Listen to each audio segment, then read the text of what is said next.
नसरापूरमधल्या लैंगिक अत्याचार आणि हत्या घटनेनंतर विरोधकांनी आता शक्ती कायदा लागू करण्याची मागणी केलेली आहे।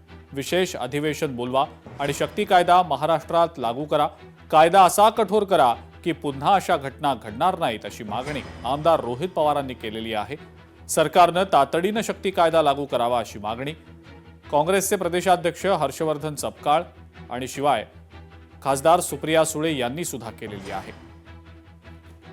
आजच्या या घटनेच्या पार्श्वभूमीवर ताबडतोबीनं जो कायदा आहे हा ताबडतोबीनं सरकारनं अस्तित्वात आणावा, त्या संदर्भामध्ये ऑर्डिनन्स काढावा आणि ताबडतोबीनं या स्वरूपाच्या कुठल्याही घटना मी खपून घेणार नाही अशा प्रकारची भूमिका त्यांनी ठेवावी।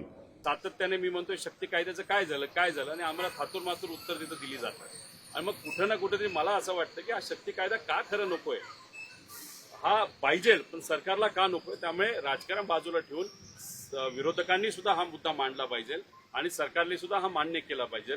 त्यामुळे स्पेशल सेशन घेतलं जातंय असं आम्हाला कळतंय, पण ते कशासाठी?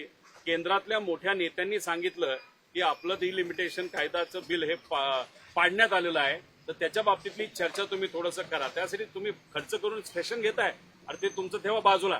शक्ती कायद्यासाठी स्पेशल सेशन जरा करून दाखवा, बघू करतात। शक्ती कायदा ही रोहितची मागणी पूर्णपणे रास्त आहे।